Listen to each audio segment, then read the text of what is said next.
los nombres de los o inventados o reales de los capos latinoamericanos, sobre todo de los colombianos, que están por todas partes y aparecen y desaparecen y protagonizan y no protagonizan.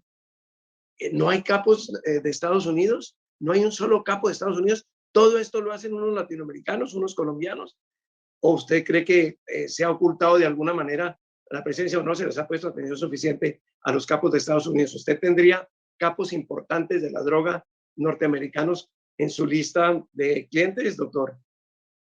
Número uno, yo quiero estar de acuerdo con la presentación hecha de que parte del problema de las drogas tiene que ver con la demanda, no tiene que ver con Colombia, tiene que ver con que hay una demanda que existe en los países como Estados Unidos y Europa, que es lo que crea este problema, que es un problema que nunca va a terminar, porque siempre y cuando exista la demanda, va a haber personas que se van a dedicar a este negocio por razones económicas. Por eso no cree, doctor, qué pena lo interrumpo, que sería mejor legalizarlas. Si cada vez se producen y se consumen más drogas, cuando empezó la guerra de las drogas, hoy estamos produciendo casi 3 veces más, consumiendo casi 3 veces más a nivel global. Yo creo que hay ciertas drogas que sí se puede legalizar, como se está haciendo ahora con la marihuana. Con respecto a la heroína y con respecto a la cocaína y con respecto al fentanyl, sí hay que tener un poco más de cuidado porque esas son drogas que son extremadamente adictivas y tienen cierto efecto para el usuario, sobre todo el fentanyl que ha causado la muerte de muchas personas. En lo que respecta a si se está ganando la guerra contra las drogas, absolutamente no, se está perdiendo.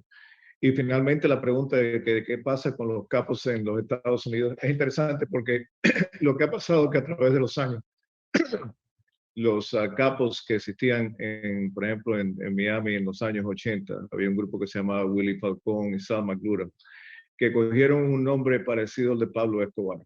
Y lo que pasa es que los americanos, esas personas se dieron cuenta que esta idea de crear un cartel o de darse publicidad es completamente negativo porque lo que lleva es que te conviertes en un blanco de las autoridades. Yo creo que en Colombia también existe el mismo problema. Ya no existen los Pablo Escobar, ya no existen las personas del cartel de Cali, porque la gente, los narcotraficantes han aprendido que mucha publicidad, si se acerca mucho al sol, se van a quemar como sujeto de la investigación. La respuesta a su pregunta es sí, en su momento sí los ha habido. Acuérdate, el otro problema que es interesante es que el tráfico de drogas antes se movía más en el área del sur de la Florida. Ahora toda la droga se mueve a través de México y hasta cierto punto República Dominicana.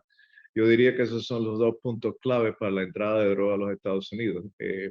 De Centroamérica a México, de México a California, o por el otro lado de Venezuela, aprovechando las facilidades que dan en Venezuela los generales y eso, para que va a Isla Margarita y República Dominicana, de ahí Europa o a New York. O sea que la respuesta a su pregunta, ¿hay capos en los Estados Unidos? Sí, los hay.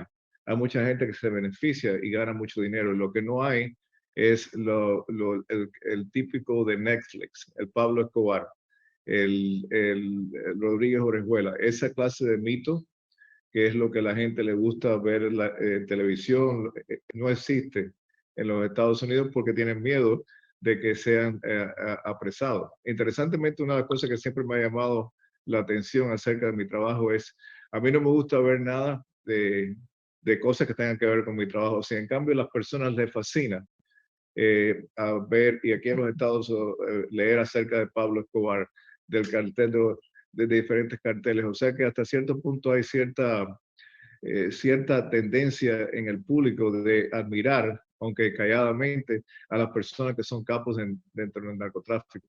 ¿Por qué? No lo sé, porque yo encuentro que esas personas son bastante normales, pero el público en sí les encanta ver las novelas, les encanta ver las películas, les encanta leer acerca de esos narcotraficantes. Doctor Pérez, tal vez en América Latina hay más como una tendencia cultural de vanagloriar al narco y eso tiene que ver con un montón de cosas, con dinámicas de pobreza y dinámicas religiosas, y eso es cierto.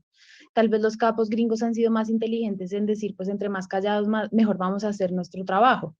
Pero eso, no, eso es diferente, como en la cultura pop, como los entendemos, a si las autoridades los persiguen y los cogen y tumban a los capos grandes de Estados Unidos. No son cosas igual diferentes. Una cosa es que hagan series de Netflix de Pablo Escobar o el cartel de Sinaloa, y otra cosa es si realmente están cogiendo a los capos gringos, porque sí tiene que haber gente muy rica de toda esa plata, ese margen de ganancia de la coca que se produce en Colombia hasta la que se vende en Manhattan. Ahí hay un margen de ganancia inmenso y eso lo tiene que estar disfrutando alguien o muchos. Pero es interesante porque cuando hablas de un margen de ganancia, las personas tienen un sentido equivocado del margen de ganancia. Un kilo de cocaína, por ejemplo, en Honduras vale, ponle $10,000. Cuando sube a México vale $16,000. Cuando va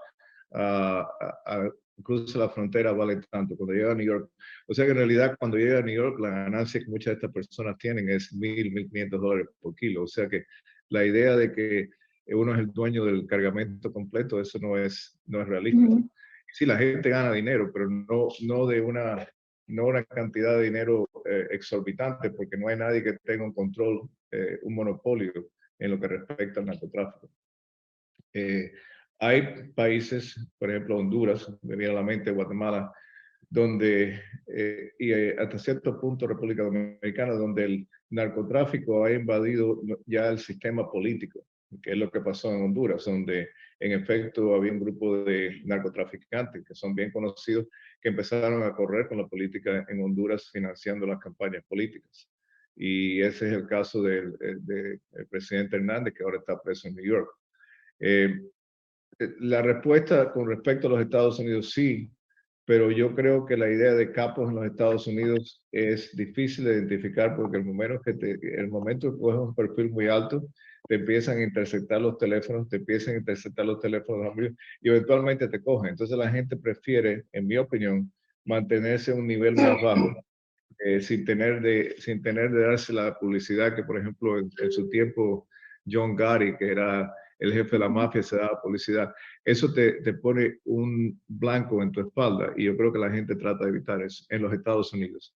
En otros países como Honduras, sí, algunas veces Guatemala, México, ellos viven de la reputación porque la reputación es lo que le da respeto y al mismo tiempo hace que otras personas teman de ellos, que es el caso del cartel de Sinaloa, por ejemplo, donde la violencia se convierte en un instrumento para que la gente les tema y ellos puedan controlar el negocio del narcotráfico. Marta, buena parte de la historia de Colombia, aunque no nos gusta, pasa por las cortes y por las cárceles de Estados Unidos, incluyendo unos pedazos de la historia contemporánea que usted nos ha contado desde su trabajo periodístico.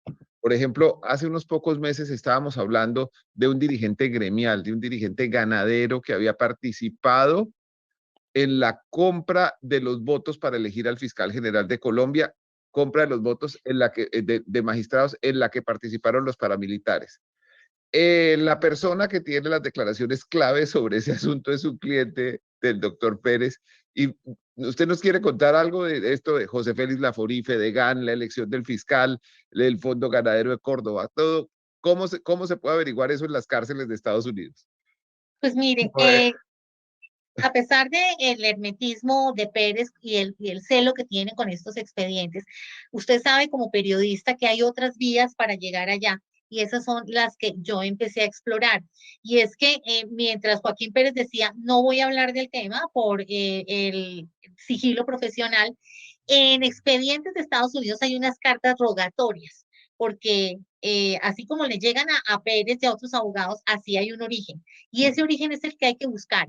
Hay muchas, digamos que agencias federales que han estado preguntando por esos temas y le han pedido a Joaquín Pérez y a algunos de sus clientes, entre esos Salvatore Mancuso, que ubiquen un documento específico que aclararía ese episodio. Yo creo que ese documento existe, ese documento, yo creo que estamos a la espera de que salga a la luz pública para aclarar un episodio que se conoció en Estados Unidos en su momento, que las autoridades saben que parte de la respuesta está en ese país y que aquí, digamos que no se ha cerrado esa investigación. Las cartas rogatorias de varios funcionarios de la justicia de Estados Unidos y también de la colombiana sobre este tema es una buena vía para aclarar episodios como el que usted está mencionando. Es decir, aquí hay una noticia. Hay interés en Estados Unidos por la participación de un dirigente gremial colombiano, el presidente de Fedegan, en el presunto soborno para la elección de un antiguo fiscal general, el doctor Mario Iguarán? Lo que le puedo decir, y ahora no lo encuentro, La es que van a la archivar, respuesta Marta. está en este libro. No, Bueno, Ana, bueno. yo también soy, digamos que hábil como tú.